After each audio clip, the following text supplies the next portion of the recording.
past paper that we were looking at, Yes, sir. June 2017. Yes, sir. Let us check our workings. Okay, that was the working we looked at. May, June 2017, it was the long question, income less deductions and allowances and all of that. That was for, I didn't label this, I should have. What question was that? Oh, that was probably question 1, right? Yes, sir. Yes, sir. Okay, so yeah, let's label this question 1. Okay, so let's look at a new question, question 2.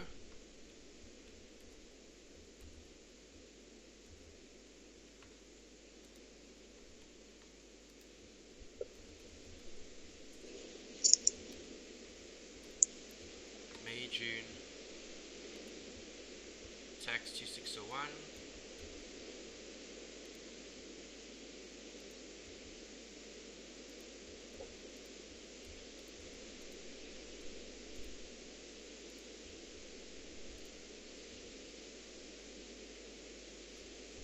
Okay, so looking at the timetable, you can see that the question is focusing on the tax liability of a company. So obviously, a liability requires you to use the tax tables.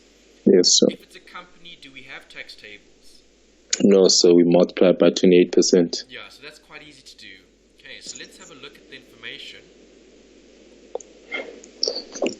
That's question 1. Okay, there, question 2 starts there. Great, you can see you're dealing with a company manufacturing and selling ventilation and air conditioning systems. Its year of assessment is last day of Feb. Notice they say in the question that they're not an SBC, so that means 28% is what you're going to be using. Yes, Then sir. you've got the following for the year of assessment. You've got sales, dividends, etc. with some notes. How many notes? Looks like 10. Yes. Then they say calculate the income tax liability of ventil air for the year of assessment ended 28th of Feb. Okay, great. So this is actually not too bad. You're going to have the same structure as what you had before. So I think, let me shrink this.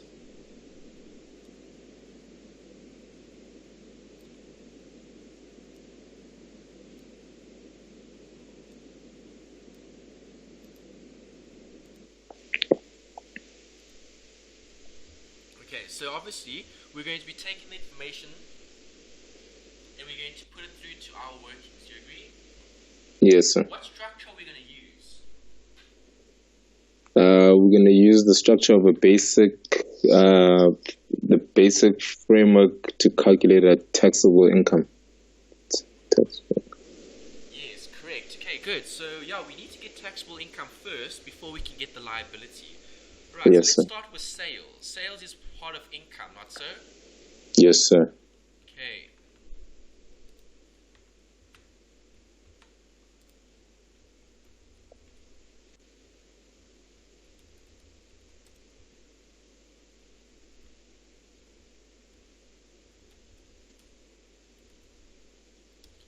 Right, the sales here were 6503400.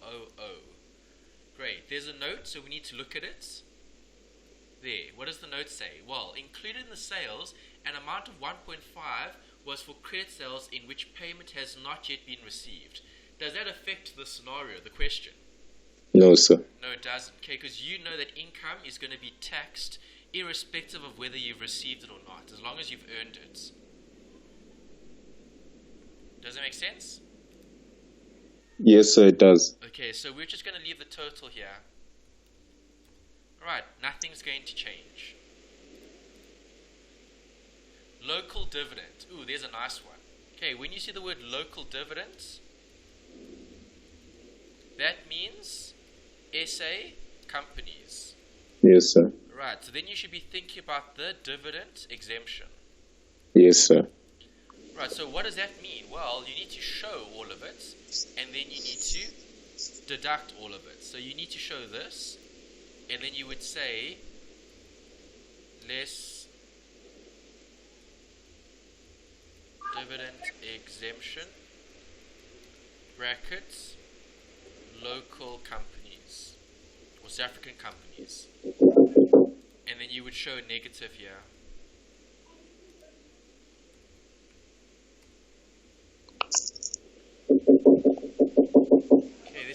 door?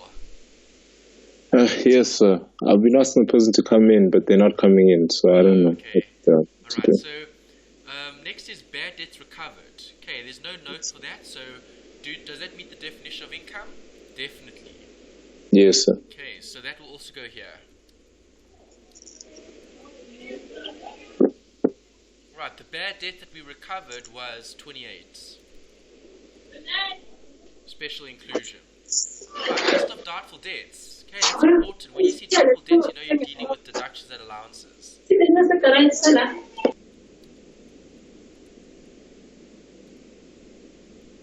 Okay, the deductions and allowances, we have lists of doubtful debts.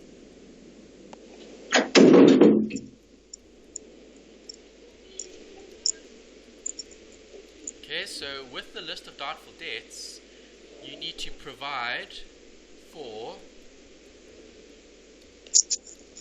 25%. Yes, sir. Okay, so let's go check the notes. 244,000 is the list of doubtful debts. Yes.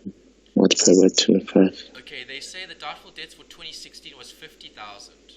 Okay, Which you add back to allowances. So, yeah, you obviously need to add back the old allowance. So, last year's allowance for doubtful debts.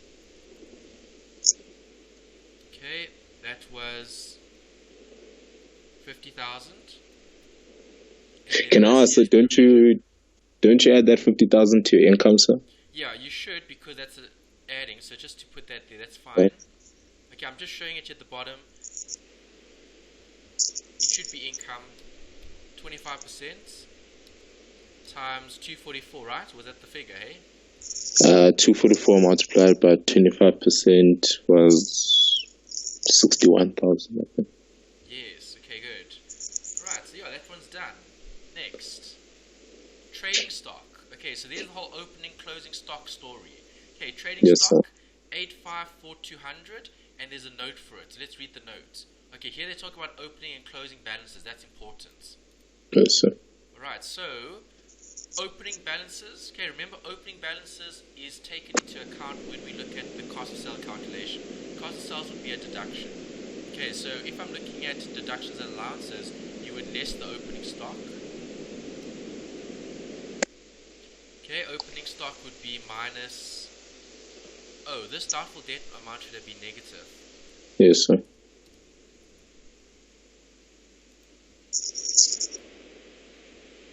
Okay, opening stock minus 687000.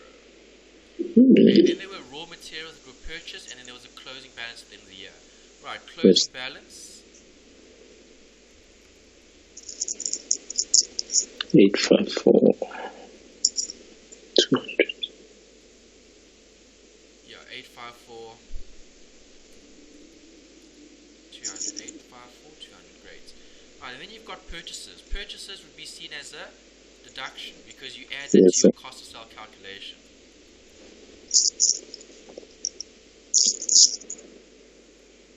Minus 1485300. Right, great. Another one completes. Right, the next one says salaries. Okay, salaries is a normal Section 11A deduction because we're assuming that those salaries are for people that are working for us. Yes, sir. Okay, so normal Section 11A 1620. Insurance, also general deduction, but there's a note. The prepaid, yeah. 186 insurance. Let's go and have a look. Okay, there's the prepaid stuff.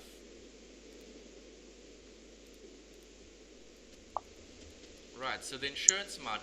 Can you just read the figure? What was the insurance total figure? Sorry, let me just. The insurance total figure was 186,000. 186 thousand. 0. 000. So 186,000. Yes, sir. Okay, like that. Yes, sir. Okay, so that's the insurance premium, and that was paid in advance for for a period 1st January 2017 all the way through to 31st of December. Okay, what Yes, sir. year are we doing this for? Let's go check. 28th of February 2017. So that means that only 2 months is part of this year. Does that make sense? Yes, sir. Okay, so let's go back up to the top. There's it there, paid in advance. Okay, so divide this by 12 equals how much per month? Let's check. Divided by 12. Right, gives you 15 years. Times it by 2 for 2 months gives you 31,000. Okay, so the remaining is the prepaid expense. Right, the prepaid portion would be the 186 less the 31. Do you agree? Yes, sir. Okay, then we've got to look at our notes again, and there's a whole 100,000 story with the, and then I think it's less than 6 months, something like that. So let's quickly check. Yes, less than 100,000 and within 6 months. Yeah, so let's go look at that. That would have been 5 deductions allowances.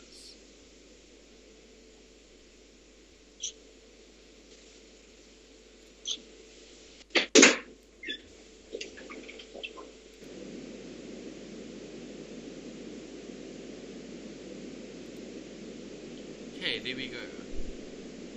Prepaid expenses. Okay, it's not and, it's or. Okay, so less than 6 months or less than 100,000. Yes, Okay, sir. so is it less than 100 grand? No. Is it less than 6 months? No. So would you claim the prepaid expenses? No, sir. No, you wouldn't. Okay, so you'd have to write that in.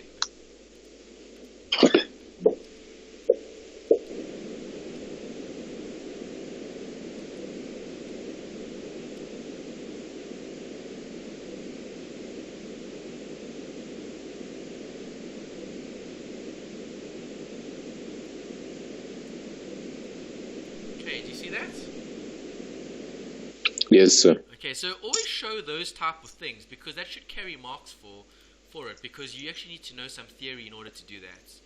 Okay, next, the traffic fine. Oh, that's an easy one. Okay, you know fines are illegal. So the government Yes. it's not going to allow you to claim an illegal expense. Okay, so Yes. 53,000. What do they say here? On 12 October, impose the fine for not complying with customs laws. Failed to clear all. They don't have to tell you this.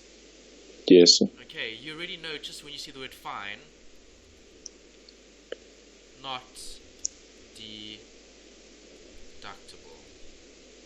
Okay, that's a giveaway, really. Okay, right, but they should come up because they test the theory. Right, let's look at the next. Contributions to a pension fund. Number 6, 165,000. Okay, this is that whole 10% or 25%. Yes, I think sir. it's 20%. No, it's 10%. Yes, sir. No, it's 10%, yes, but in practice, if you read the textbook, they actually talk about what SARS will allow you to deduct, and I think it's 20%. There is that 25%, but isn't that on the, I think, the allowance, I think? No, that is the allowance, yes, but it's actually, okay, let me go to the textbook. Let me show you. SARS actually allows you to claim more, but the legislation only says you can claim 10.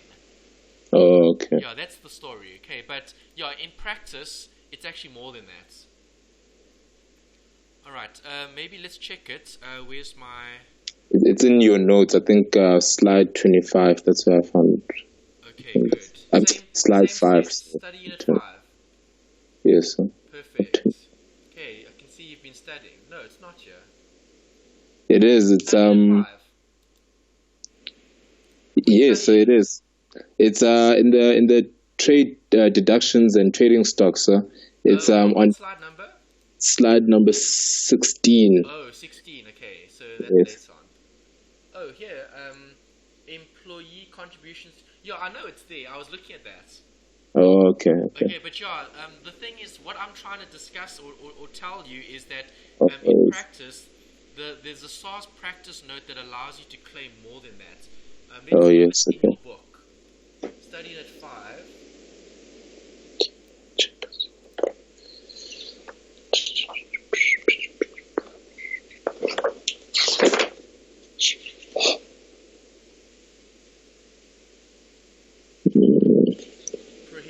deductions, prepaid, research and expenditure. Yeah, it doesn't say. Only for bad debts it does say, but in the study guide it doesn't say. In production of income, actually incurred, general deduction.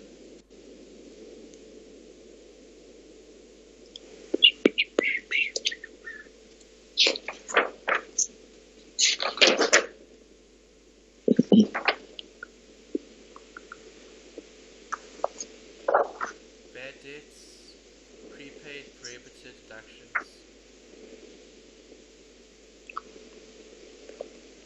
Okay, then conclusion. Okay, so they might not have mentioned it here, but it's definitely correct though. Let's. Do I have my Google open? Let's see.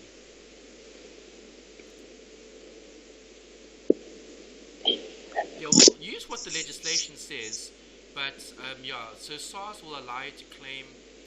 Let's do this.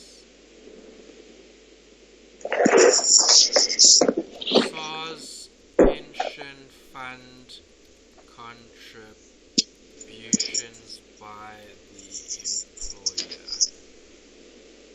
20%. Let's see here.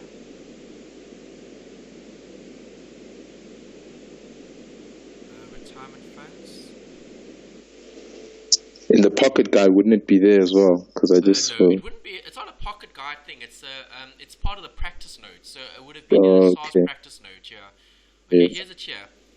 Legal and Tax Guide 2017/18. We can look at that PDF.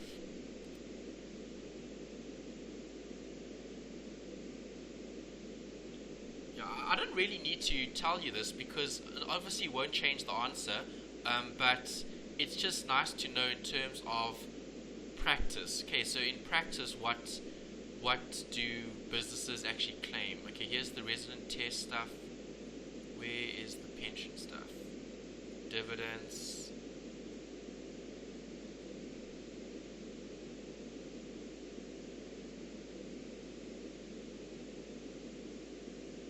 Okay, here, pensions and annuities. Do they mention the percentage here? Okay, no, they don't mention the percentage there.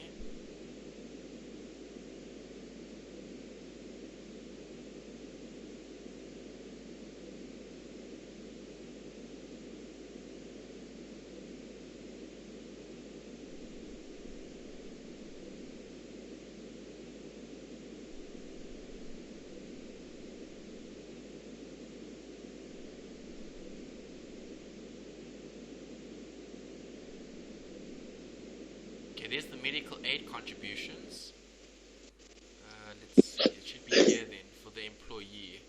Qualify medical, pay as you earn. Okay, then the residential stuff, holiday accommodation.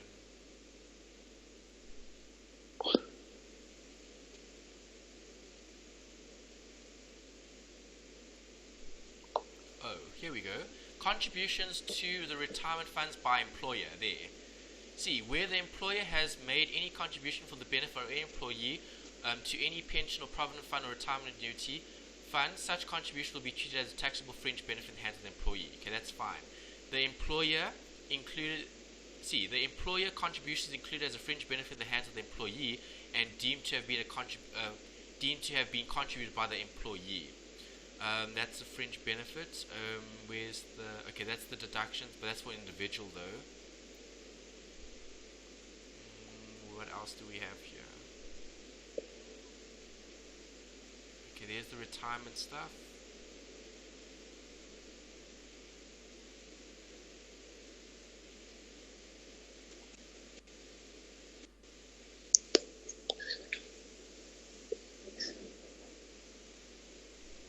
Okay, let's go back and just type this. It's a lot of pages to go through, 82 pages. Let me do this. Pension contribution by employer, SARS, practice notes.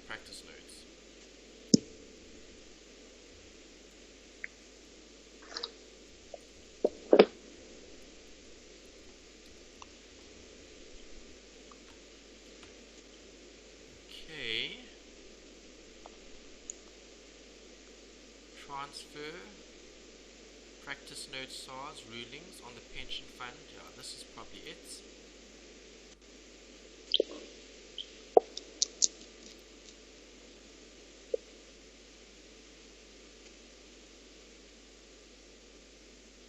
Okay, now there's just lots of legislation.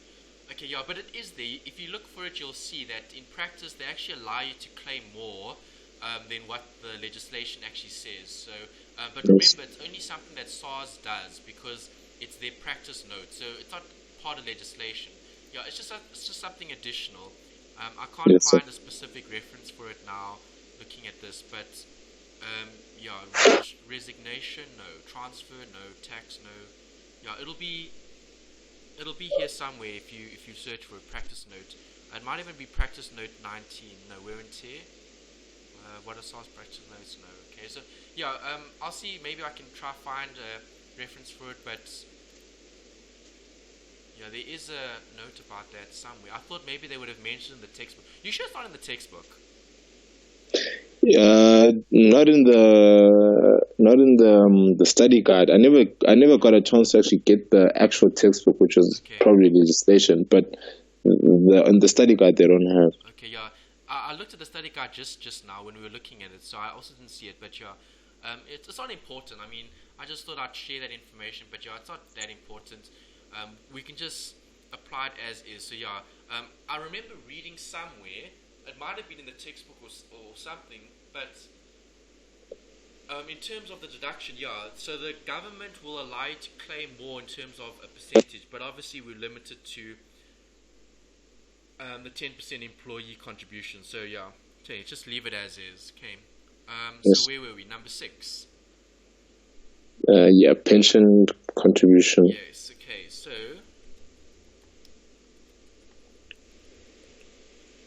10% of 165.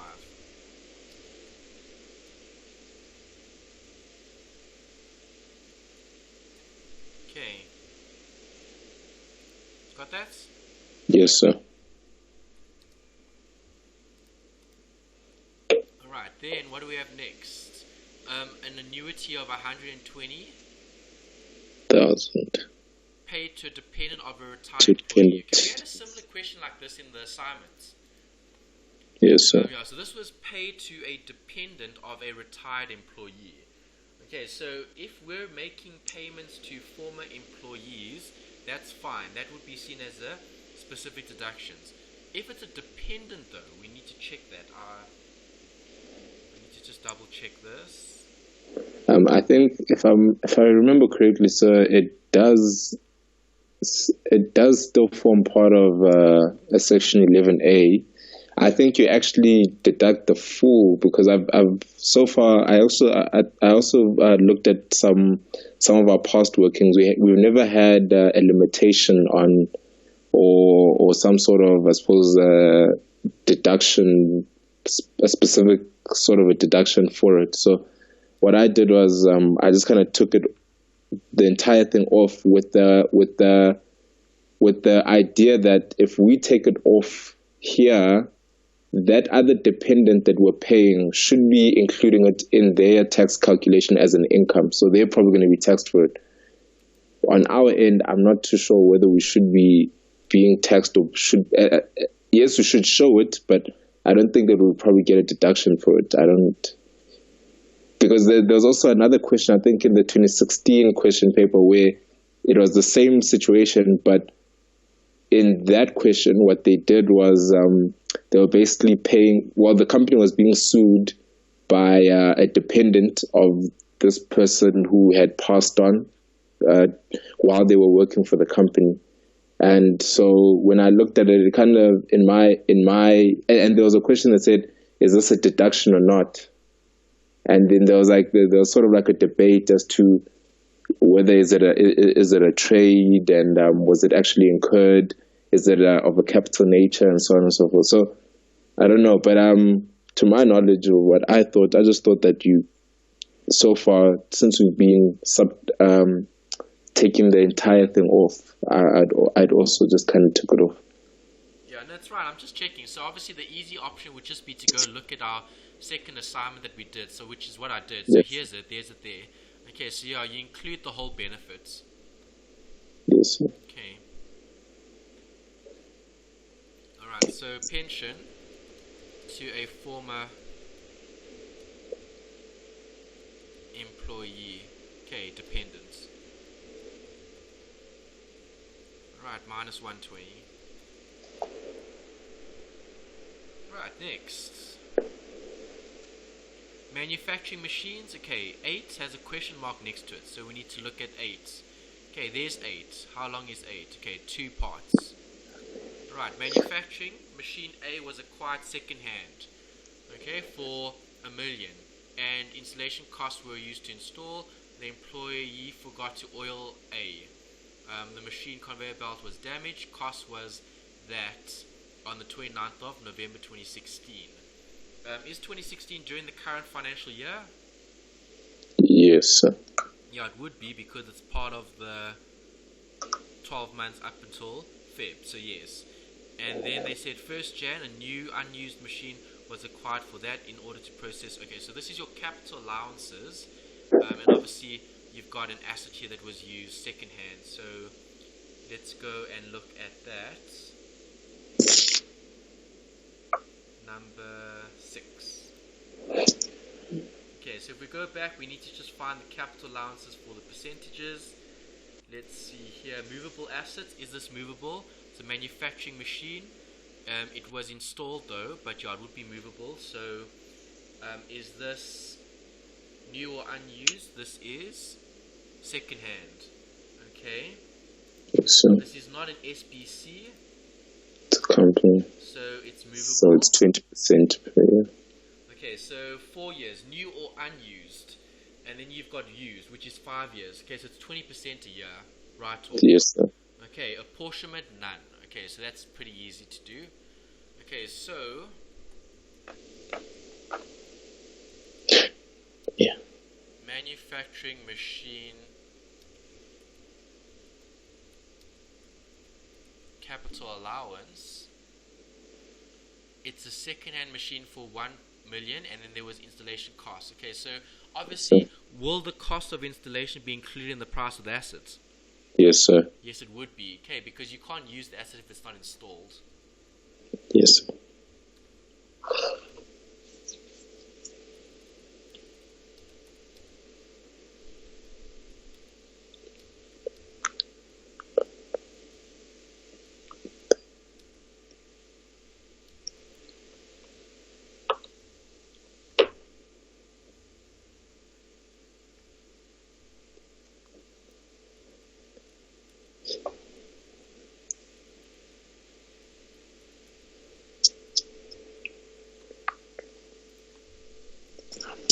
Right, and then you had repairs of 49.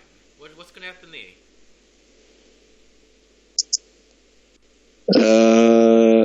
Oh yeah, no, I wasn't too sure what to do with the repairs, because also when I looked in the textbook, when I did get stuck, I think it said that improvements are included, but repairs to their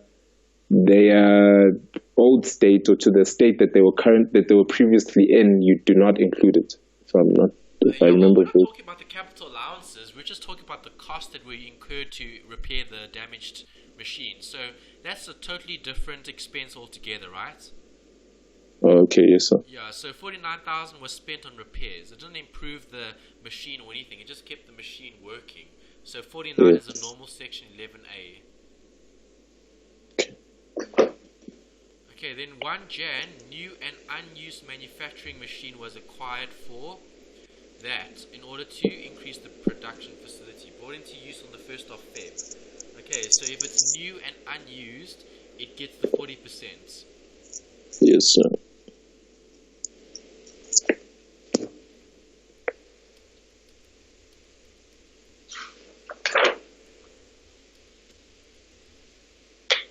Can I ask though, so about a repair? Yeah. When you look at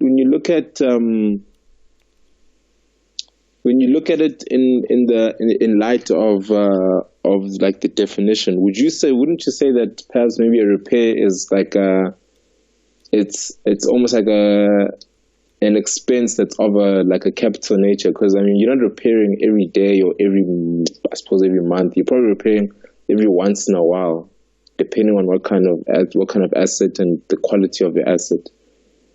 Yeah, I hear what you say, but a repair is operational in nature because it's used day to day. So, I mean, you might have to fix the machine day to day because of certain problems and so on. So, the thing is, if it's capital in nature, that means it's going to be adding value. So, it's not adding value. The repair is not an improvement. Yes, sir. It's just keeping it in working order. So, the repair would be considered not of a capital nature. Okay, because it's like maintenance. It's like keeping the thing in its correct state. Order. Okay, sir. Yeah. Okay. It's operational. Alright, buildings. Okay, 10.85. Alright, so this is quite a long one. So what happened?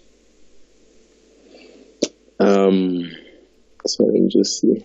A new building was acquired directly from a developer on the 1st of May 2011 for $9,800,000. This building was still in use during the 2017 year of assessment. Vental Air acquired 5 apartments directly from a developer for a total amount of $1,050,000 on the 1st of December 2016. The apartments qualify as low-cost residential units and are part of a block of apartments recently built by the developer. Okay, so the first part, new factory, what is that? It's Section 13.1, sir. So yes, manufacturing, good. Yes, sir. So it should be multiplied by 5% per annum.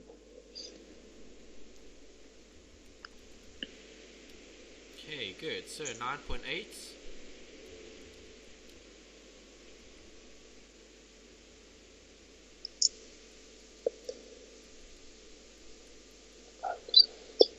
Right, then you've got the apartments.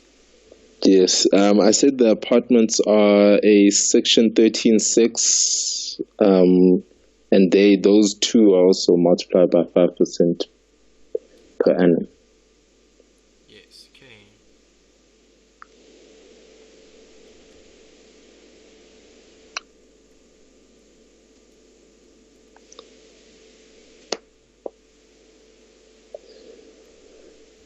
Good, so now we've covered that. The last bit is donation, 85,000. Yes. Okay, donation, 85,000. So with donations, you're obviously going to be limited, right, to the amount that you have in terms of income, basically. Yes, sir. Okay, so the limitation there was, I think it's 10%, if I remember right. Yes, sir. 10% is correct. Okay, so we need to now tally up. Yes, sir. Okay, so income. Income 7,435,600. Correct. Good. Okay, and then deductions, allowances. Let's sum up.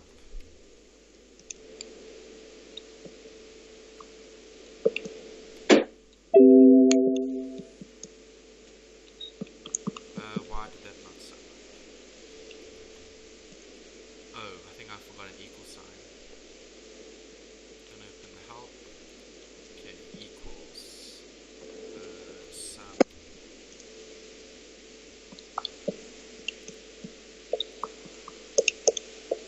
Equals 5,518,000. Oh no, I'm not getting 5 million. That's massive. I'm getting 2 million. What did I do? I must have added a 0 by mistake. So. Yeah, that's a lot. 5 million deduction. No. 162.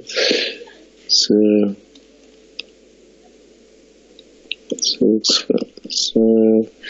120. 430. that's why. I think that might be why. Okay, so the total that you have here is obviously going to be your income minus your deductions, right?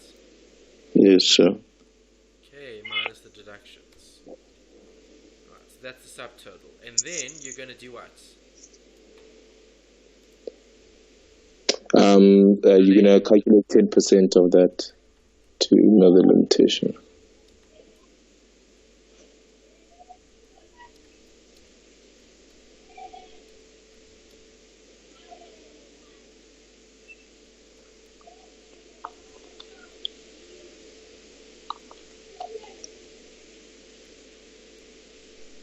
Okay, so you'd be able to deduct 10% of that, which is more than sufficient. So can you claim the full deduction? Sorry. Donation.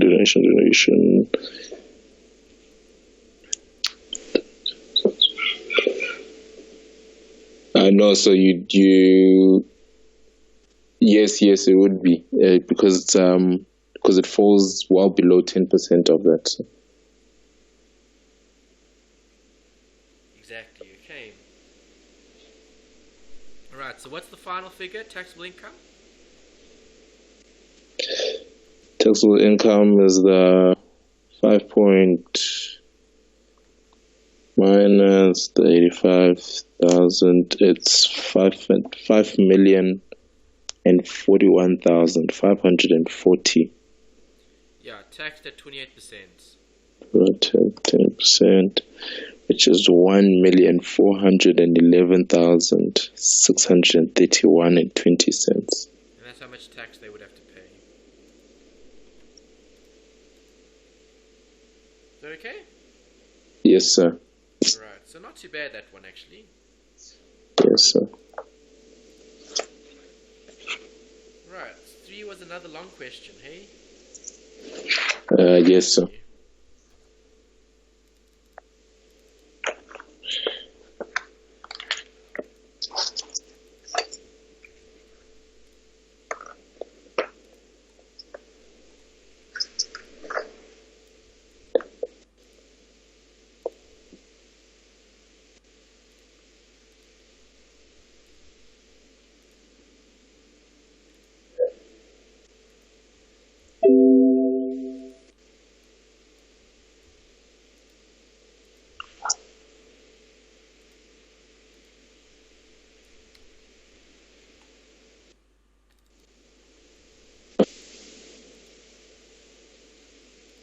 Right, what's question 3 focusing on? CGT, sir. Exactly.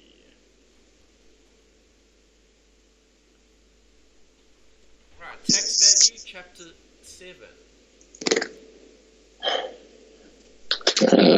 Tax value is your cost of the asset minus your allowances claimed. So let me just get the question out. Yeah, that's right. Tax value is exactly that, right? So, Yes.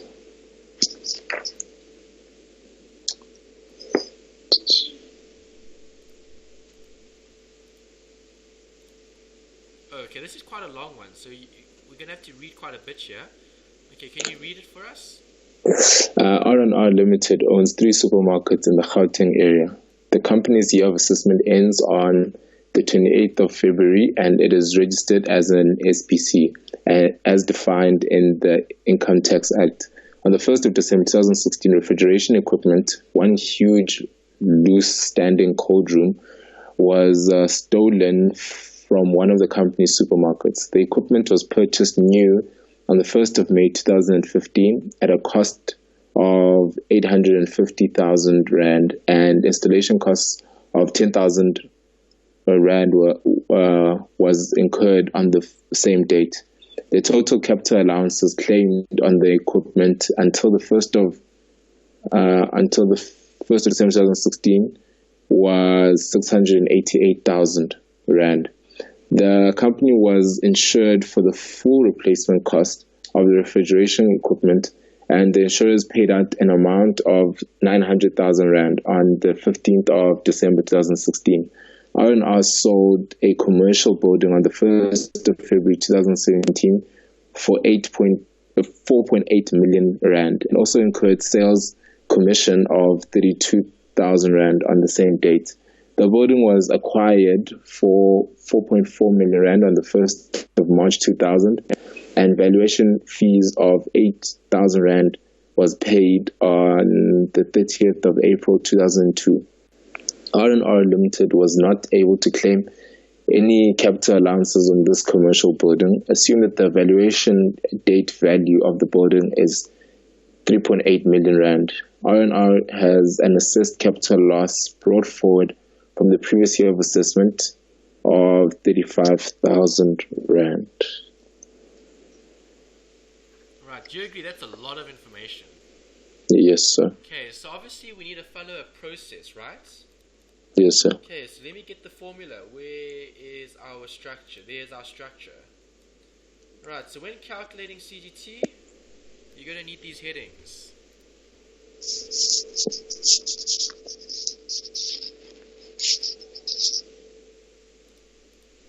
Okay, what did the first question ask for? Tax value of the refrigeration equipment. Yes, sir.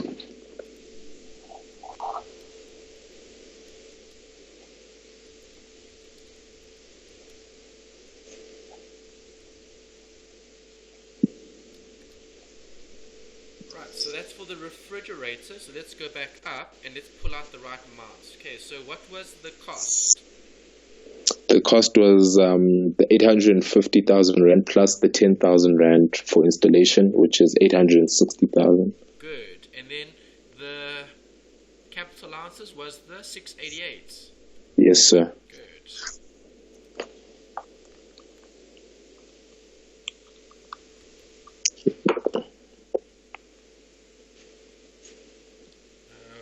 Where was that other figure? Oh, the deductions plus the installation less the 688.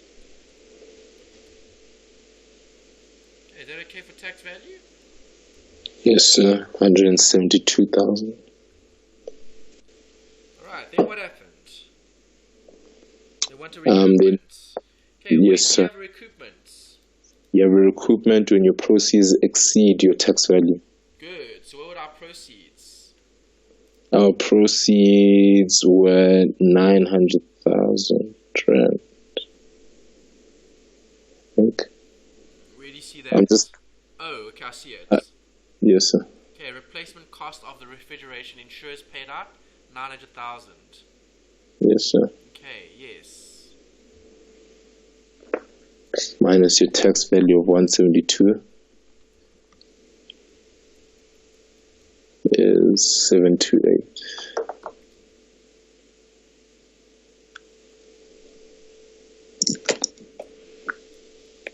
Was it straight 900,000, eh?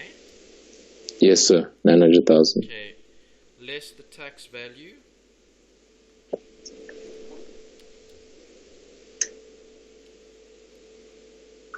Can I ask, well, whenever you calculate your recoupments, especially for CGT, you don't have to calculate your adjusted proceeds, right? You just take the normal. All the steps. Yes, sir. Yeah. So I mean, the next question is asking about adjusted proceeds. Okay. So you would have to account for everything depending on what the question has given you. Yes, sir. Okay, so now if I'm looking at the adjusted proceeds would be selling price minus recoupment. Yes, sir. Okay.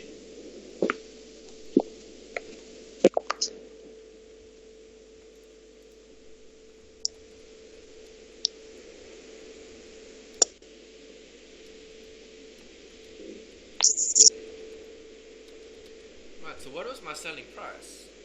900,000. What is my recoupment? 728,000. Okay. To give you 172,000. Which is basically the tax value. Yes, sir. Okay, because I mean this is a payout from the insurance company, so it's a little bit different. Okay, so we've got the adjusted proceeds. Did we? Yes. Okay. Calculate the base cost. Okay, so base cost is what? The historical cost, right? Yes, sir. Minus your Allowable allowed cost into consideration. deduction. Yes, sir. Okay, so let's see. Base cost. Are we above or below CGT commencement? Sorry, let me just check. I actually didn't look at that. Actually, we are after the CGT commencement. Okay, so then what do we do? I think we wouldn't have to calculate our value, our VDV valuation date value. We'll just say costs, which are all of our costs minus our allowable deductions, which will equal us our base cost. Good. Okay, so what were all the costs? Well, all the costs incurred on the asset. So in this case, would have been our cost price plus our installation that we incurred as well. So would have been 850 plus the 10,000. Yeah. To give us 860,000 minus the deductions that we had claimed over the years, which was 688. Okay.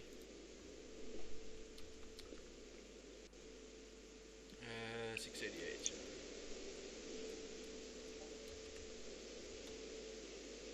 Which was 172, I think. Yes. Okay, what's next? Next is our capital gain or loss for that asset. Okay, so how are you going to get that? Capital gain or loss. I said my proceeds minus my base cost. Very good.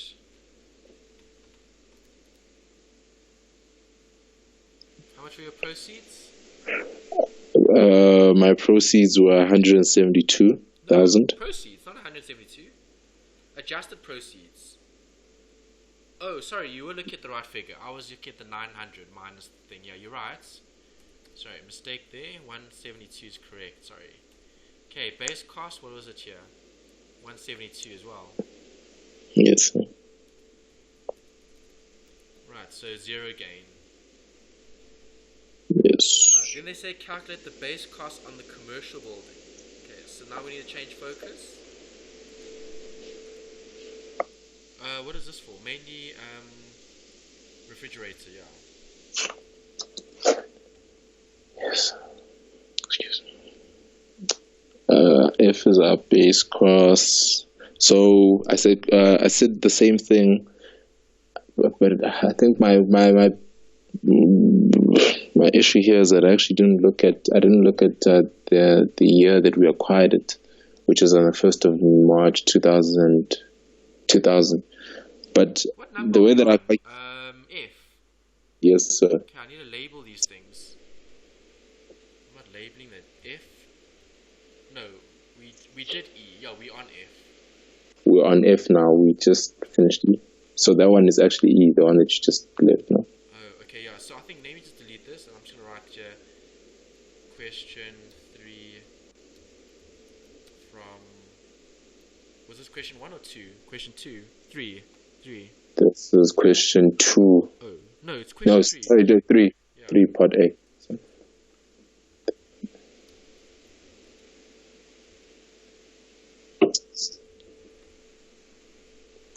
Okay, so tell me what you're going to work out.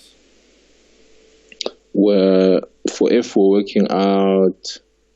So base cost. So the way to calculate base cost is actually we're supposed to work out our valuation at date value. Take that to minus it from, I think it's our costs allowed. I can't remember. Allowable cost, you're right. Yes. Oh, good. Allowable costs to get our base cost. Can't believe I actually did this wrong. Duration date value.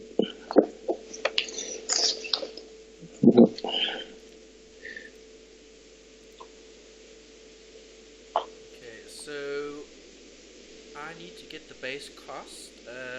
Let's go back to the information. Alright, let's pull out the valuation value. What is it? 3.8 million. Let's see. Yes, fine. And were there any allowable costs? No, sir. Valuation fees. Yes, there is. Sorry. Valuation fees. Yes. Sorry. I think that 8,000 and the 32,000, sir. The sales commission, wouldn't it be added as well? RR sold a commercial building on that for that, and also incurred sales commission. Let's see, sales commission, would that have been part of the process? Would be liable? Yeah, it would be actually. So yeah, you can actually look at both. Okay, so 308. Not 308. 3,800,000 plus 32. 40,000, which is 32 plus 8,000. Equals, add extra 4, so it'll be 40. Yes. 3.84. Yes, sir. Did I put it in the right amount here? Yeah, I did. Okay. Alright. What's next? Proceeds minus your capital gain minus your loss. Good. So capital gain minus loss is going to be proceeds minus base cost. Capital gain or loss, sorry, sir. Proceeds minus base cost. Yes, sir. There's it there. So proceeds of 4.8 minus the 3,840.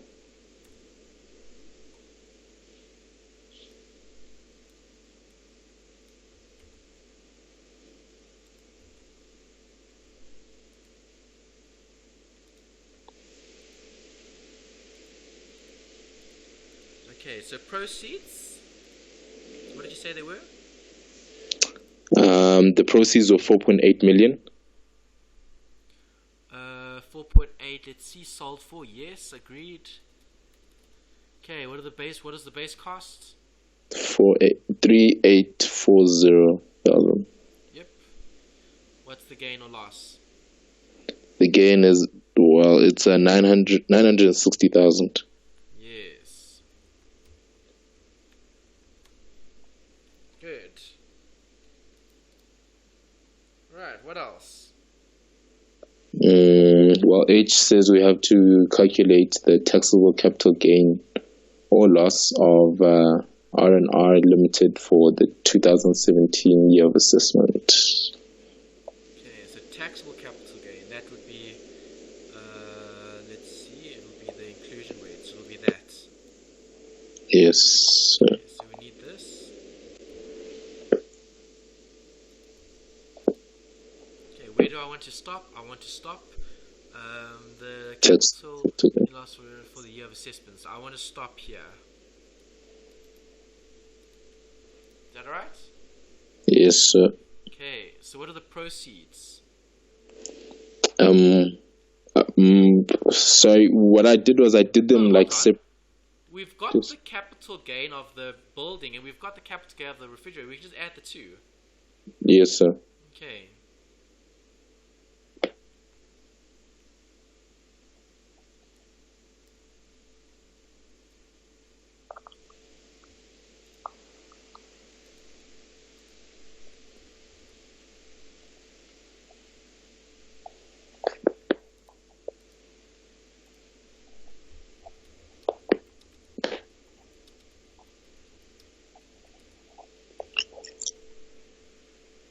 Alright? Yes, sir. Okay, so let's see. What were the two gains? What was the first one? For the fridge was 0.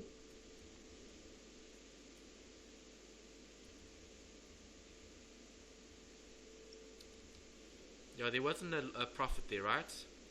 Yes, sir. If I remember correctly, let's see.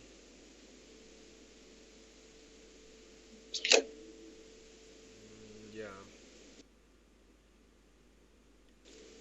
Okay, and then what else? After that, you look at your adjustment from prior year of assessment. So if you incurred a loss or or anything from the prior year, which was 35,000. Yeah, you You had take an that into assessed consideration. capital loss. Yes, sir. Good. Yeah, but let's just add up the other ones. So before you get there, obviously add up the commercial building. Yes. Okay, what is the commercial building gain? Let's go up and check. It was Oh, that. 960. Sorry, I thought we had done that. Okay, and then less 35,000. Yes, sir.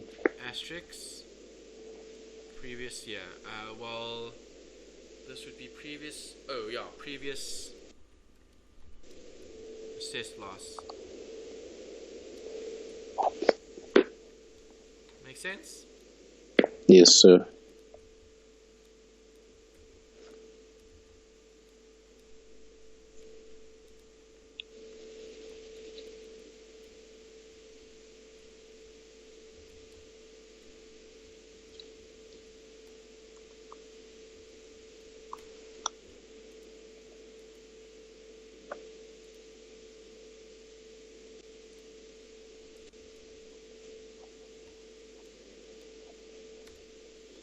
Okay, did you get that?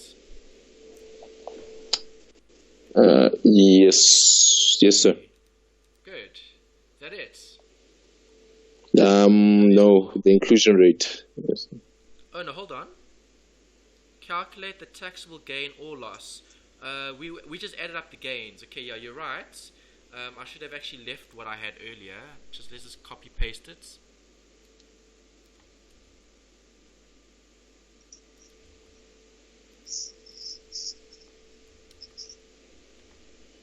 Oh no, not 25%. 80%. We need to check this. I think it's 40. 80%. Sir. Was it 80? Yes, sir. Are you sure from last week? 80 does sound familiar. Yes, sir. It's 80, sir. Okay, perfect. Right, 744. And then now what do we do with this? 740. We add it as your gain. Yes, sir. Okay. Got that? Yes, sir.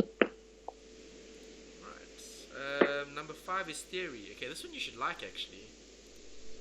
Yeah, it's quite good. Part B. 5 marks. Yes, sir. Okay, so required for questions 1 to 5, select A, B, or C. Oh, this is multiple choice. Yes, sir. Okay. How many do we have? 5, sir. Okay.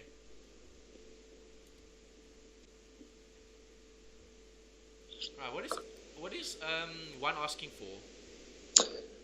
One is asking for the qualifying turnover for the year ended 28 February 2017 for Go Green Go P2I Limited.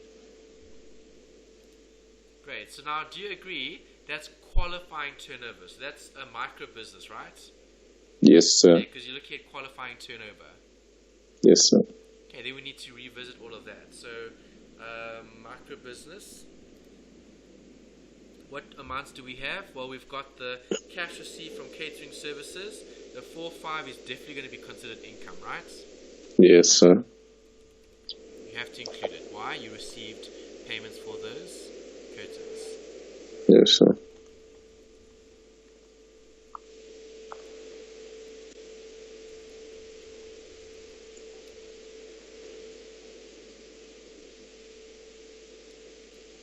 $445. Okay, including this amount was 37 received in cash on the sale of some catering equipment. Do I need that?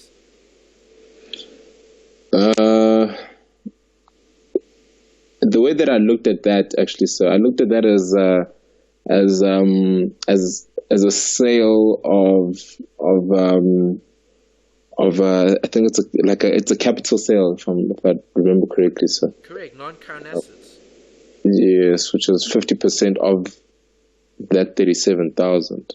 Okay, Yeah. yeah, so you had to work out that, but yeah, so you're on the right track in terms of getting the actual amount. So yeah, you've got income, then you've got the deductions, and then you're obviously wanting to determine what was the qualifying income. So am I going to show income from capital nature? No, sir. No.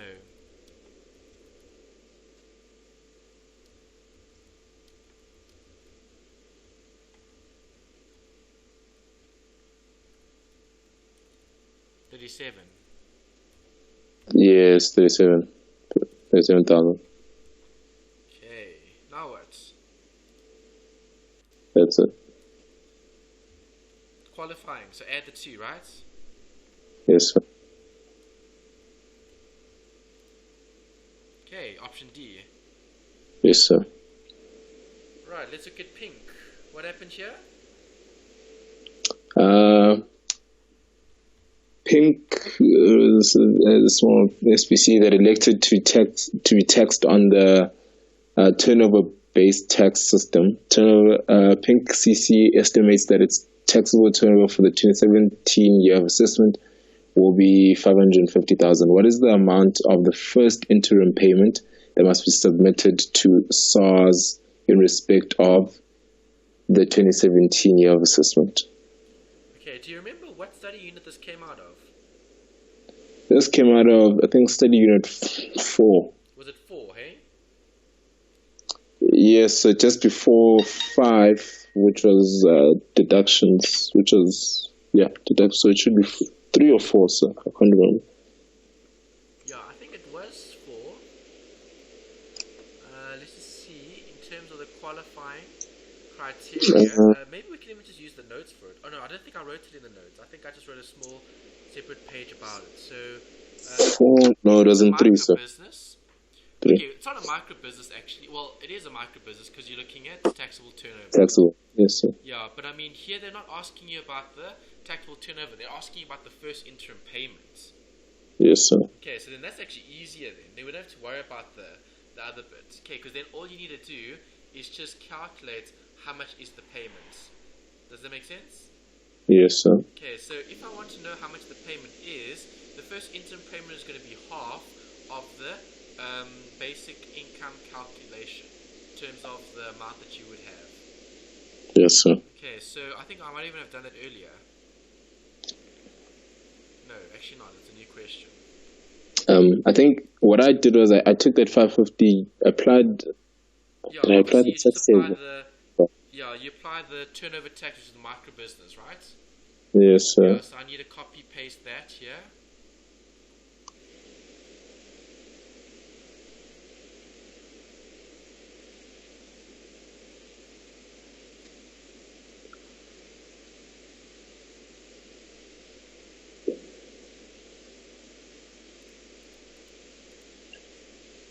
What line are we on? We are on question 2, sir. Oh, sorry. The line. We are on line 3, sir. Okay, good. No. Actually 2, sir. 2. Which one? 2, so which is 1% of. What's the amount? The amount was 550. Then it's 3. Oh. Yes, sorry.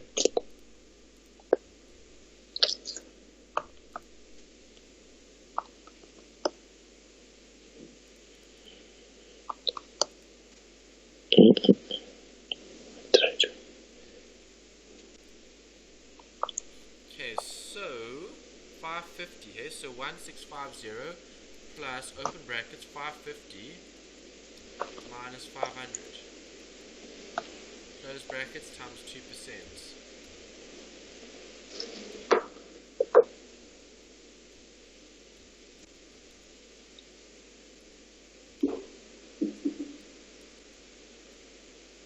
Was it 50,000 or 500,000? I think it was 50,000. I typed it incorrectly here.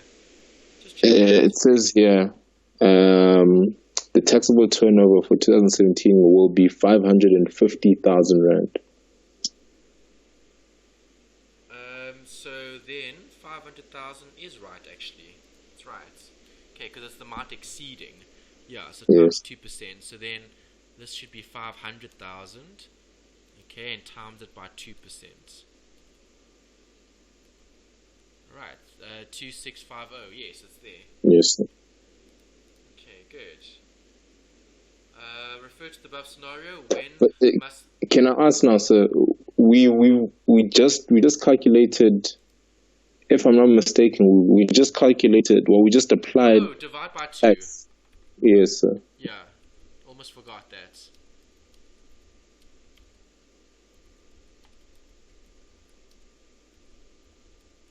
Yeah, it's half of it actually.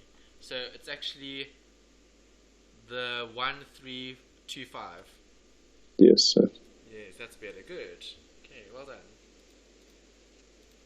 Right. When must the first interim repayment be made? Well, what is our year end here? Our year end was, sorry. Oh yeah, didn't actually say. Okay, what year end must the micro business have?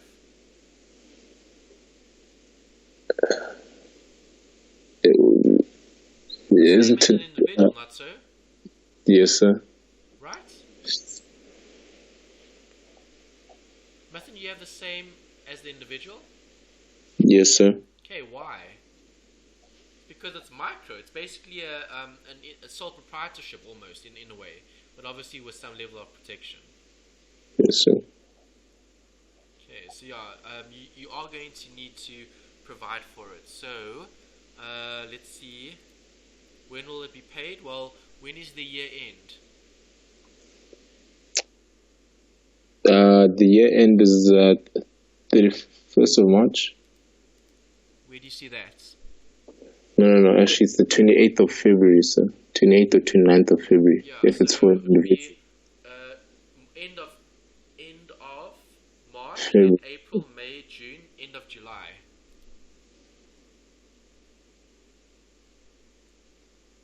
Is that right? Let's just check the months. End of March. So March, No, April, sir. May, June, Yes. July. Oh, sorry, 6 months. Sir. August. Yes. 1, 2 little months. Okay, so 31st August 2017, 6 months afterwards. Okay, 4. Okay, this you can probably answer. Which one of the following statements is not correct in terms of the definition of a small business corporation? I said C. Gross income does not exceed. It does exceed, so that's fine because it's the SBC. The business is not a personal service provider. Okay, that I need to check. I'm not too sure with that. Yes. I actually got that because I was also a little unsure, but I got that answer from the textbook. I'll Did you? tell you. Yes, sir. Okay, so let's reference C. it. So it's definitely C. Yes, sir. Study guide, you mean? Yes, sorry. Sorry for that. So, What page? It would have been part of the SBC.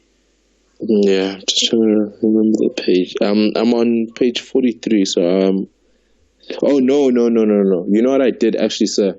I think I went down here, because I think they actually spoke about an SBC down here. If I remember Down correct. In the book. No, in the question paper. But I know the answer is actually C. I just can't remember where I got it, actually. Okay, let's go through each one. The business is a closed corporation, cooperative or private company. Which of the following statements is not correct in terms of definition of a small business corporation? So, closed corporation, cooperative or private company. It can be any one of those three. The gross income turnover the gross income does not exceed. I think it can exceed. It was 25 million, if I'm not mistaken. Let's check the theory question. What page was this? Okay, yeah. So on page 30, was it 8? No, not 30. 83. 83. You've got a nice table there in your study guide that gives you information about the SBC versus the micro. Do you see that table? Oh, yes, sir. Okay, gross income is less than 20 million, not 2 million. So, which of the following statements is not correct? Not correct meaning false. So actually B is right. Because B would be not correct. Yes, sir. Is that okay? Yes. I'm just reading it, sir. I'm reading the page 83. Sorry. Oh, yeah, 83 is just giving you the SBC and micro business comparison. Okay. So the right answer here would actually be the gross income does not exceed. Gross income is less than 2 million. Yeah, so does not exceed 2 million is false. Which of the following statements is not correct? Not correct meaning false, so B.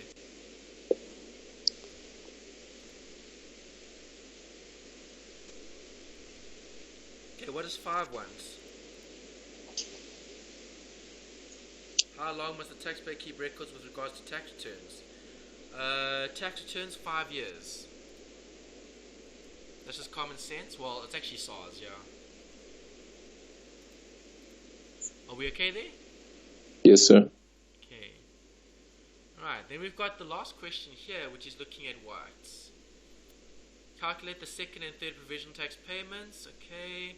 You can assume the 2017 first income tax payment was 120,000. Okay, so we want the third and the last provisional tax payment. Do you agree? Yes, sir. Okay, so the first thing would be just to work out the normal amount and then take off the first provisional tax payments. Okay, so using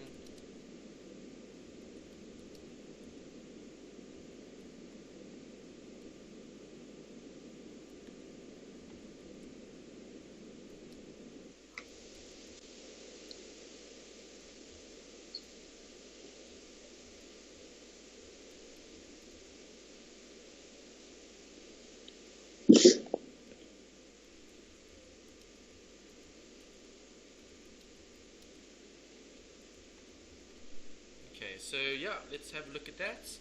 Okay, so when you do a calculation like this, you need to look at what happened previously. The second and third provisional income tax payments. Okay, so alright, what did they give you in the question? Maybe let's start there. Yes, sir. Just read it out quick for us. Motherboard, CC cells, computers, and other accessories. Motherboard CC has a 31st March 2017 year end and is not an SBC. The following information relates to motherboard CC's taxable income for each respective year of assessment and the date of assessment for each year. On the 20th of May 2017, the accountant determined the actual taxable income as 830,000. Calculate the second and third provisional income tax payments. Good, yeah. So now we need to go and we need to look at the actual payments. Okay, so the first provisional tax payment has been calculated already. Alright, so yes, all we're going to need is the second. So for a taxpayer, we need to determine if this was more than or less than $1 million. Is it more or less than $1 million? It's less than. It's less than $1 million. So if it's less than $1 million, we need to start with the lower of the basic amount or the estimated taxable income. Yes, sir. Okay, so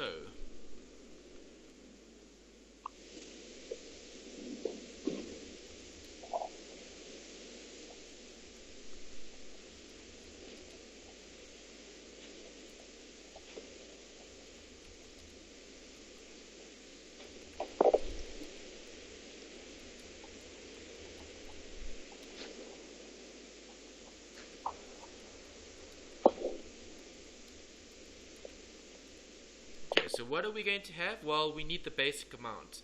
Alright, the basic amount is going to be looking at the previous years. Okay, so do I know what the basic amount is? Sir? Do I know what the basic amount is? No. Why not? Because you have to calculate it. No, you need to look at the information in order to calculate it. Yes, sir. Okay, so now if I'm looking at the basic amount, do you agree? The basic amount is, let's see, well, you've got 2016, but see, 2016 was not assessed. Yes, sir. Okay, which is problematic. Then you've got to look at the other option. Okay, so let's check something quickly here. Okay, so the basic amount, the taxable income assessed by the Commissioner for the latest preceding year of assessment. Do we know what that is? No, we don't, because it wasn't assessed. Yes. Yes, sir. Yes. Okay, so option 1 is out. Option 2, the latest preceding year of assessment is deemed to be the assessment relating to the preceding year of assessment where notice was issued more than 14 days before the date at which the current provisional payment should be submitted to the Commissioner. Okay, so what is the current date estimated? On 20 May, the accountant determined the actual taxable income as 830,000. Do you agree? Yes, sir. The 20th of May. What year end do we have here? 31st of March. Yes, sir. Okay, so March, then it'll be April, May, June, July, August, September would be 6. Okay, in terms of May, May is 2 months after March. Okay, that wouldn't apply. Alright, so then we would have the assessment relating to the preceding year of assessment. So what do we have as the preceding year of assessment? Yes, sir. Okay, 762. Alright, so 762 is what we're looking at currently.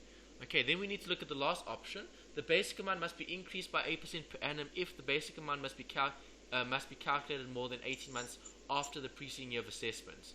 Okay, so if we look at the date of assessment, which is the 26th of September 2016, where are we currently? We are currently about 2 year of assessment back. End of March, right? Yes, sir. Okay, so end of March 2017. So from 26th September 2016 to 31st March 2017, is that more than 18 months? Yes, sir. Are you sure? Okay, let me calculate, sir. I don't know if it is. I don't think it is. September to September would be 12 months. No, it's not. It's less than 12. Yes, sir. Okay, so if it's less than 12, would you have to apportion it or increase it by 8%? No, you wouldn't. No. Yeah, so the basic amount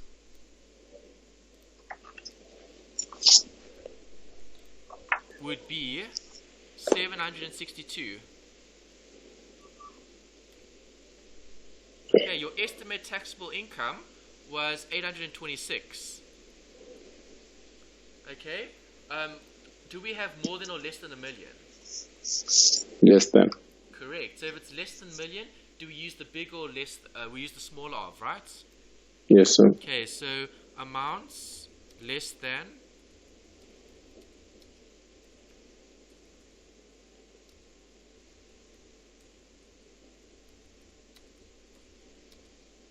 okay, so use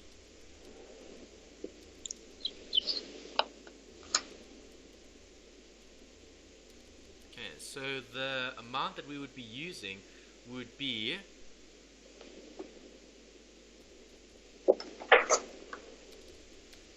this is not an SBC times 28%.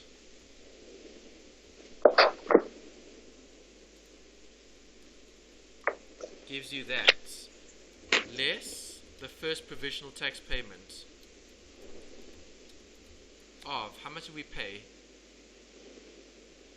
Did it say in the question? No. No, I did. 120. Oh, yes, sorry. Okay, so it gives you 93,360. Does that make sense? Yes, sir, it does. Okay, good. Alright, so yeah, just be careful with these ones because you need to go through all the rules and stuff, so that's why it gets quite tricky.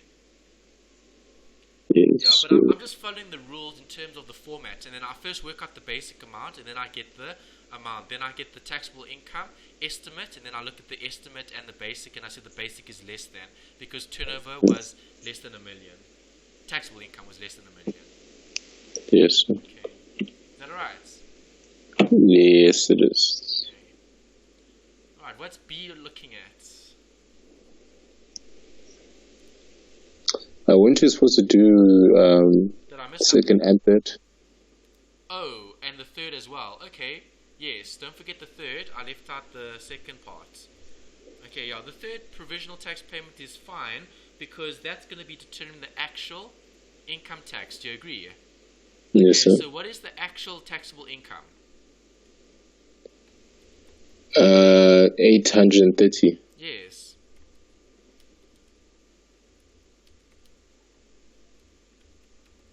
Okay, 830 times 28%.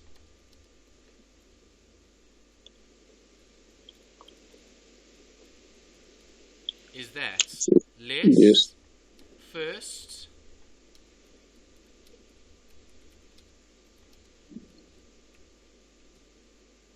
less second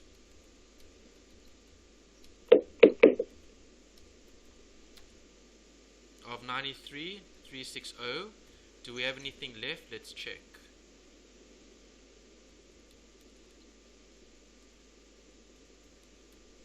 Yes.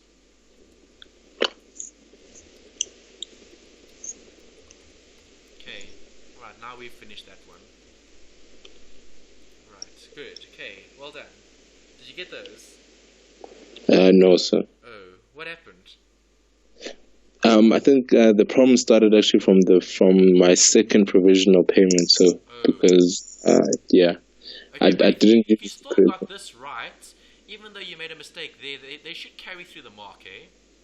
Yes, sir. Yeah, because they can't penalize you here because obviously this will be wrong if this is wrong. So what, do they just look at whether Well, obviously you have to get that right because I mean that can't change. Yes, sir. Yeah, but this answer would have changed Yes. because Yes. if that was wrong, then obviously there's a mistake. Yes, sir. Yeah. Okay. B. What's B asking for? B is asking to determined by calculating the tax payable, which option below would result in Heavenly Cakes Limited paying the lowest amount of tax for the 2017 year of assessment if they were Question. option 1 an SBC, or option 2 a micro Yeah, business. this is a good one.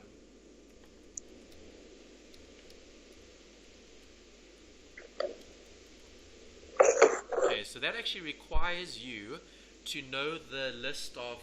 That was that page that I mentioned here. What is it, 82 or 83 or something? Let's go back Yes, to sir. the page. 83. Yeah, so if you look at your study guide, if you go back to the right page where they have all those, the criteria. Okay, yeah, it's question 3.1. It's on Yes, sir. page 83, yes. Okay, the solution to the self-assessment question. That's a really nice summary. Okay, so we can actually use that, right, to help us here. Let's see. Determine by calculating the taxable income which option would result in. Okay, fine. Alright, so let's go back and let's look at it. Heavenly Cake started trading on the 1st of March 2016. Okay, 2 Yes. directors.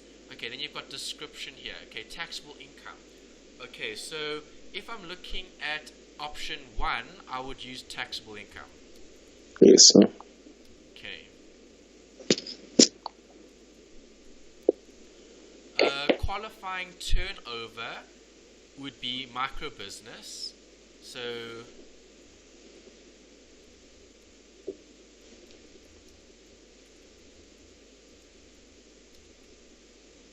how much was it? 999,100. Yes.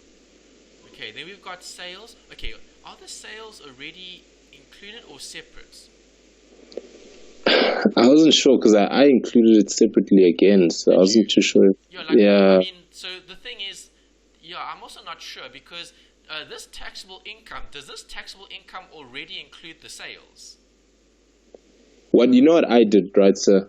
I took the taxable income and the qualifying turnover as though they were, when they've probably like calculated them before and they were correct, but now you have to Adjust. now you have to adjust. So Yeah, that's what I did. I would probably approach it the same way. Okay, so Yes. then let's do it that way. Okay, so then obviously you would have sales here. Yes, sir. Okay, and then the sales would be 652,000. And then you'll have both sales, cash and Yes, credits. sir. 850. Yes, sir.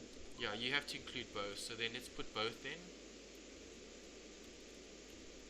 Okay, in terms of your micro business, with micro business, you're trying to find the taxable turnover. So the taxable turnover would include the sales as well, because the sale would have been part of it. Yes, that sir. would have been fine. Yeah, we can add the sales. Yes, sir. So exactly the same. Okay, royalties received. Okay, the royalty stuff. That I remember there was something about that. Okay, so royalty. I think it's part of your income. We need to go back to our notes. Where's my notes now? Okay, not CGT. Close CGT. Okay, we want.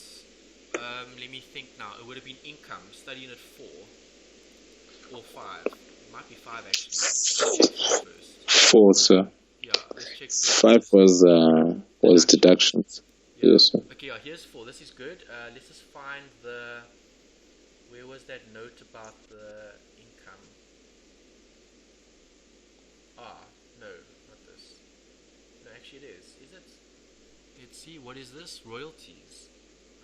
Where's the royalty here?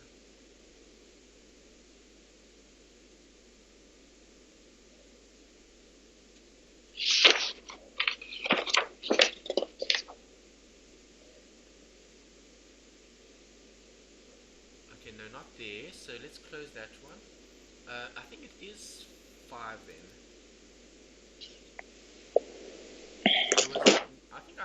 If I remember correctly, I think I wrote something about royalties here.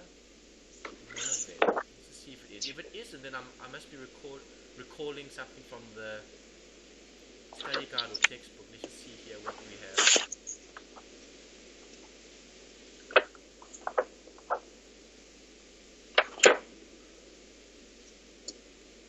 Yeah, no, let's go to the study guide and check there.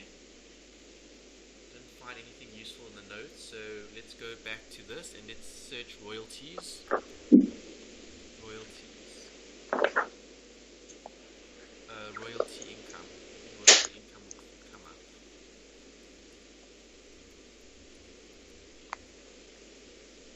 It's also not coming up. Okay, so let's just go to the page. So income. Let's go to income, chapter 4. Okay, recoupments, key man policies, leasehold, special inclusions. Where's that royalty stuff? Or micro business. Micro business might come there as well. Gross income. Okay, this is the start of 4.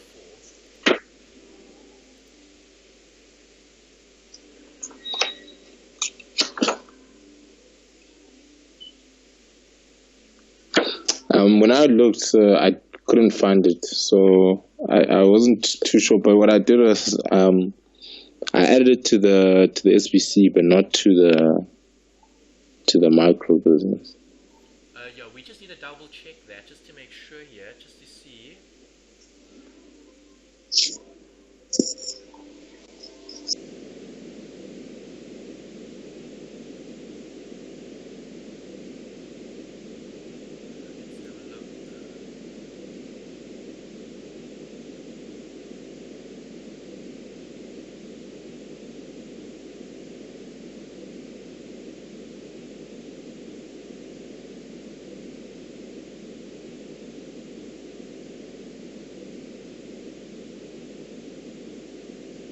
I can't see anything there either.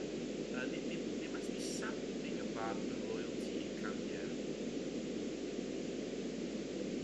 Let's see. Oh, okay. This might be useful.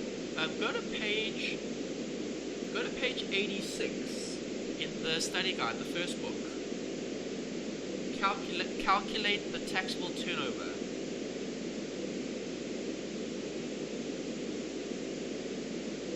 Okay, sale of toys. Yes, sir. Yes. Receipts from the sale of manufacturing equipment. See, that's 50%. So you include 50% of the capital stuff. Then interest Yes, sir. income. Interest income not included. So there's no interest income here. That's out. Refunds are not included. Was there a refund here? No. Running expenses not taken into account. Purchasing toys. Tax. Okay, yeah. See, I thought there was something about royalties here, but there's not. Investment income.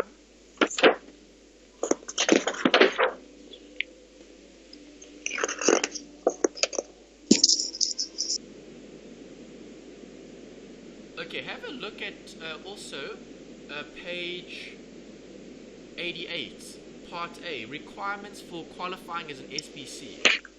Okay, there they talked about the requirements. They spoke about the investment income and income from rendering of personal service.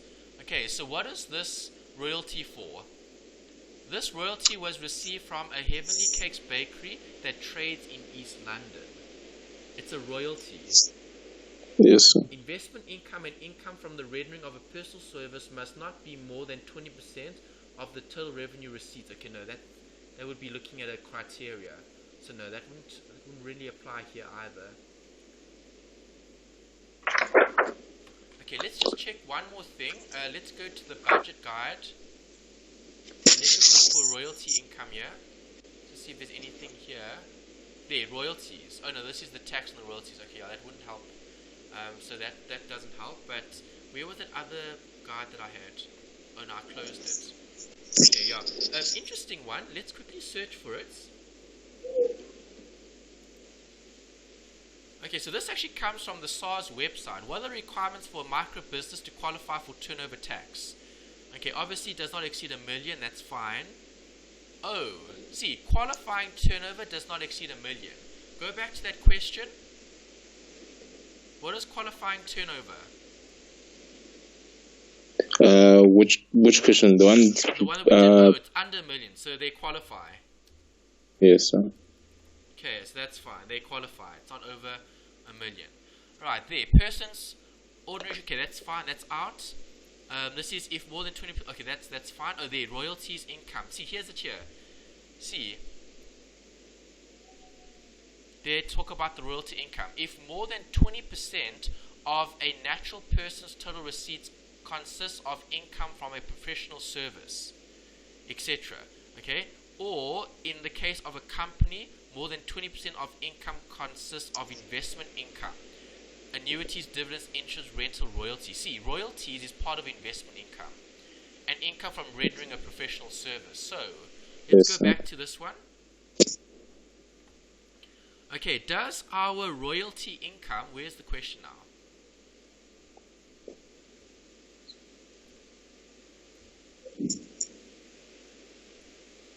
Okay, here's the question. The royalty income is 180,000.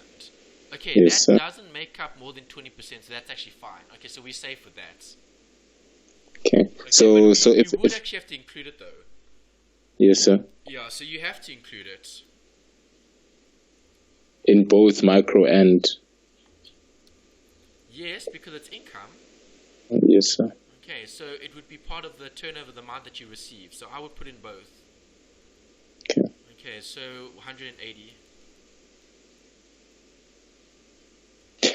But now you see, sir, the reason why when I looked at micro business and why specifically I left it out of micro business was because remember micro business you're looking at the turnover for your year, qualifying turnover, and turnover to my knowledge is mainly your sales that you had made for the year. Yeah, but then remember, if you're saying qualifying turnover, then you can only use this.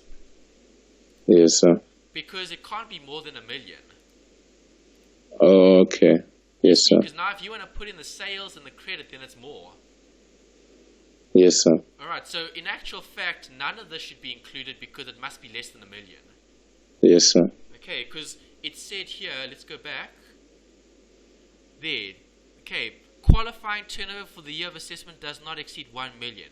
The qualifying turnover includes the total receipts from carrying on business activities, excluding any amount of capital nature.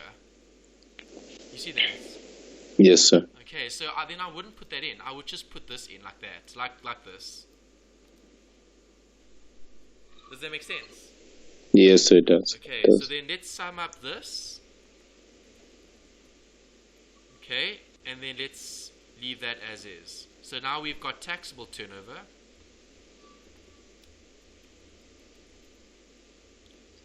And that'll be that. Okay, Yes. and that'll be taxable income. Okay, so now you've got the two figures. Now you can do a little bit of maths. Let's go get our... let's just close this. Where's my question? Here's my question. Here's my budget guide. Okay, small business corporation. Okay, so for SBC, where are we sitting? We are sitting where? In the last category.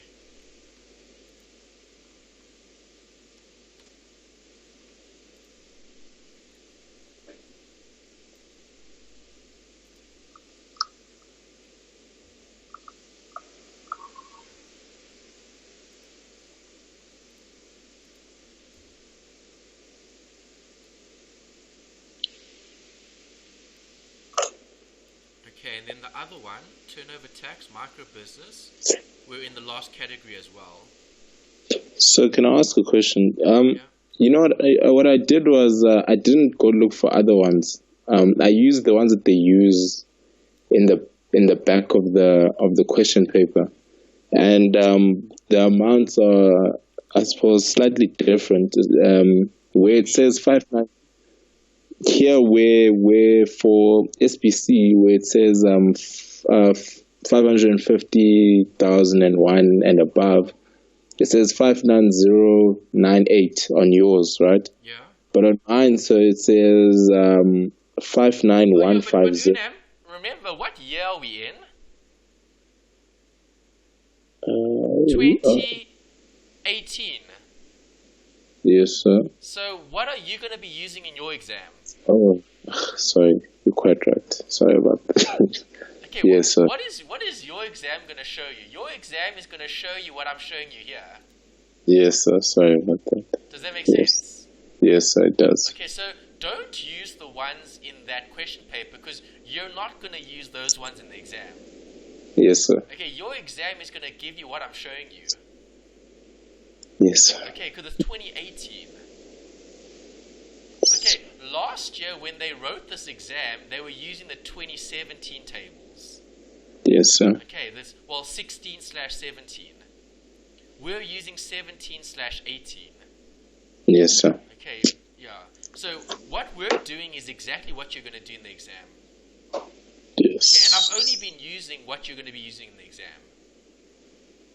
Okay, that's why if you do go back and you look at any of the other past papers that I've done previously, obviously those ones aren't going to be right in terms of what you're going to use because you're using different tables. Yes, sir. Yeah. Okay, but what I'm doing here, like this working that I wrote there, or that I copied from the budget guide, is exactly what you're going to write next week when you write your tests. Yes, sir. Okay, if it's a SBC, or this one if it's a micro. Okay, so let's check this one. It's 59,098 plus Yes. 28% of the excess. 143,590 minus minus 550 550,123. Close brackets.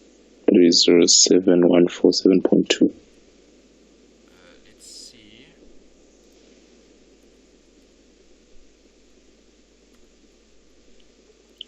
No, that can't be a percentage. Oh, this must go divide by 100. The formats.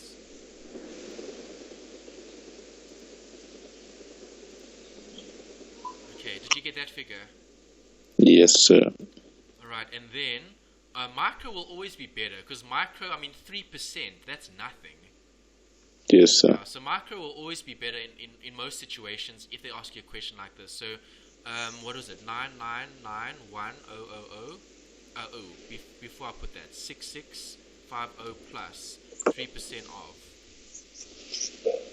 bracket 999100 minus 750, close brackets.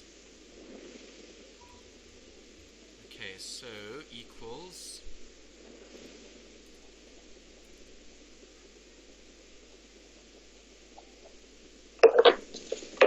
14,000. Yes, sir. Yeah, so you can see it's obviously a lot less. I mean, 3% here, 28% there. Yeah, it's quite obvious which is the better option. Yes, sir. Okay, so let's go back to the question. What did they ask you to do? Just calculate. That's it, or what else? No, choose an option. Okay, obviously option 2 is better. Yes, sir.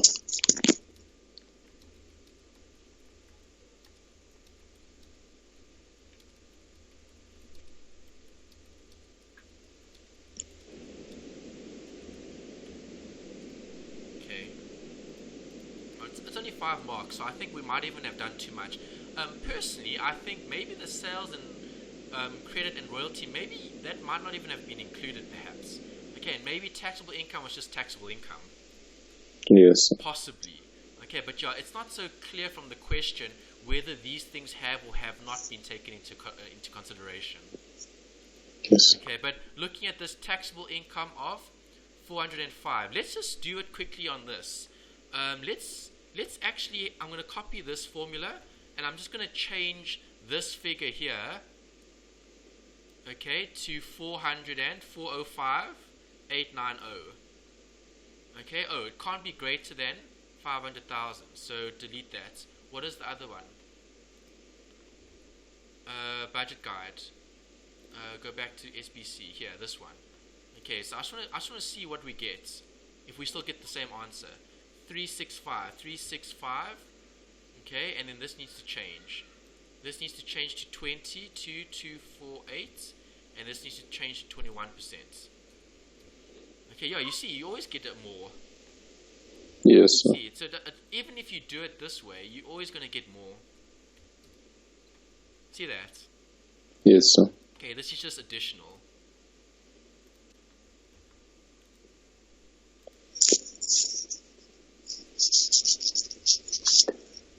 Okay, so even if I ignored the sales credit, and the royalty, I'm still going to get the same conclusion. Micro is the best if you're running a small business and you can afford to not claim your expenses. Because remember, with micro business, you don't claim deductions, eh? Yes, sir. Okay. Alright, good. Do we have more? Yeah. Oh, that was question 3. Part B. Okay, so question 4. Last question. Alright, what is 4 asking you about? Okay, can you read the part C quick?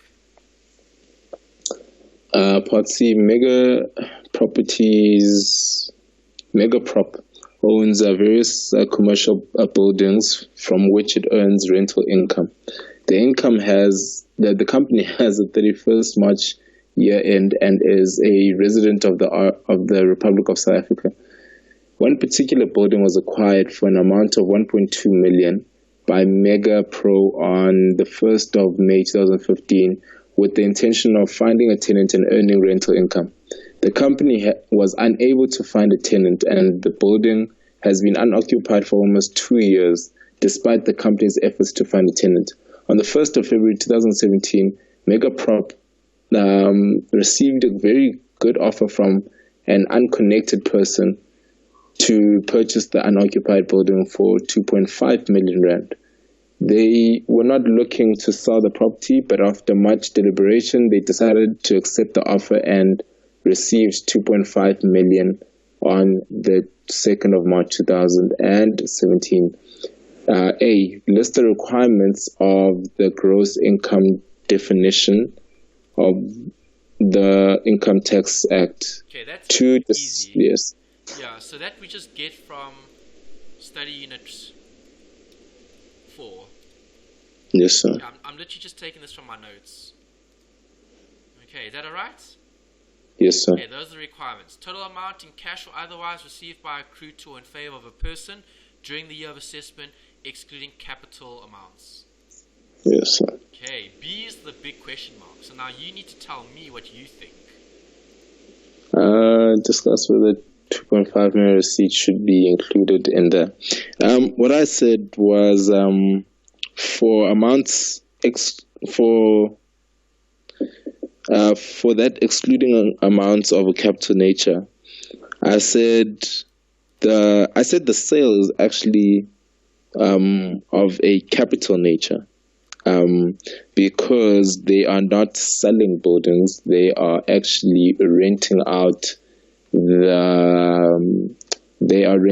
apartments within the building to tenants to receive rental income. I said the tree and the fruit principle applies here because the building would be the tree from which we derive income, which is the fruit, rental income, which is the fruit, and without the building, which is the tree, there would be no fruit. And then I cited CIR versus FISA. I think yes, that's very good. Yes, sir. That's really good. That's a really good answer, I must say. Wow. Okay, so you even brought in some case law there as well. That's impressive. So yeah, they obviously said no to make reference to case law to strengthen your argument. It helps a lot if you can remember one or two cases for specific things like this. Okay, so obviously you're looking at the receipts specifically. Okay, are the receipts capital in nature? Okay, so you obviously believe that they are, so this should be treated according to CGT, right? Yes, sir. Okay, so your final conclusion will be not included in taxable income, but taxed according to CGT. That's kind of what you're saying, right? Yes, sir. That's good. Okay, yeah, so that's a really good effort. Yeah, theory shouldn't be too bad to answer. I'm surprised that they only wanted you to discuss one line item, which was this one. I mean, I would have probably have wanted to discuss more and go to, like, for example, give A like that, and then in B, basically just say amount, cash, yes or no, received by, yes or no, during the year of assessment, yes or no, and then capital nature, yes or no. The capital nature one is probably the one that you'll debate the most. But like I said, your response was good. So you gave concepts. Just the one thing maybe you could also talk about is that whole idea of an enduring benefit. Yes, sir. Yeah, something that lasts a lot longer. So obviously rent only lasts while you are renting out the property. And from the information in the question, you can see that the building is still standing even though they haven't rented the building out for almost 2 years. Yes, sir. Okay, so the enduring benefit is there. Okay, the building has an enduring benefit. Yes, sir. Okay, because even after 2 years, you can still sell the building at 2.5. Does that make sense? Yes, sir. Yeah, but yeah, like I said, it's a good discussion. I'm just adding to what you said. Yeah, I think your theory is fine. You would have gotten the marks there. Can I just ask, just before, especially with this question, I just forgot what it's called. It's called the... Inevitable concomitant. There we go. Exactly, sir. Because I only remember concomitant. I forgot the name to the part. Yeah, inevitable concomitant. That was different though. That was looking at the deductions. Yeah. Oh yes, yes. So, isn't this the? This is not deductions. This is income. Oh yeah. Sorry. Yeah, so what you're talking about, while we're talking about that, let's go to chapter 5, study unit 5 in the notes, where you looked at the general deduction formula. Okay, when we looked at the general deduction formula, let me show it to you. Here. This was the Edgar's store. This was the incurred and earned. This was the year of assessment. This was the production of income. There's your inevitable concomitant.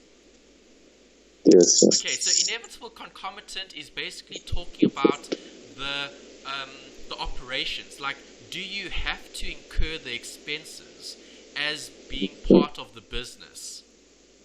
If it's inevitable, then it would be considered in the production of income, i.e. you'd be able to deduct it. Okay, I wouldn't talk about inevitable concomitant here because they're not talking about deduction, they're talking about income. Income is an enduring benefit if you're looking at the capital nature story. Yes, no, I realized I just thought of it now as we're finishing, so I just thought Yes, no, it's good. That shows you're studying, you know your stuff. Yeah, thank you, sir. Okay. All right. So, Unam, we've got one more to look at then on Monday. Monday, I do want to finish the whole exam. So, let's try get cracking a bit earlier. I'll try start a bit early. Maybe we can start at 6 if that's possible. No, that's fine, sir. Yeah, so let's start a bit earlier on Monday because it'll probably take us slightly more than 2 hours to do it because these past papers, I mean, they give you 2 hours to do it in the exam, but we're obviously going through it a bit slower just to revise and recap and discuss some of the topics as well. So it'll probably take us a bit longer, but at least then, if we go through it nice and slow and we start maybe earlier, so we can maybe start at 6 on Monday, at least then.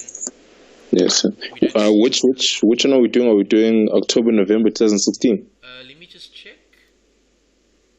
Because I had done that one. I just hadn't done the May, June. Let's see. Okay, so in terms of solutions now, I've got this one that I can send to you. So after this now, I'll quickly email you the May, June 2017 because now we've finished it. The October, November 2017, which we've looked at, and then May, June 2016. I would have emailed you a solution for that one already. The one that we haven't looked at is the October, November 2016. So that's the one that I want to do on Monday. So if you've done it already, then great. Then you can just focus on studying or doing some of the other past papers. Yes, sir. Okay, but I'll take you through the October, November 2016 one, and then we can discuss the different topics that come up there. Yes, sir. Okay, happy? Yes, sir. Good, awesome. Great.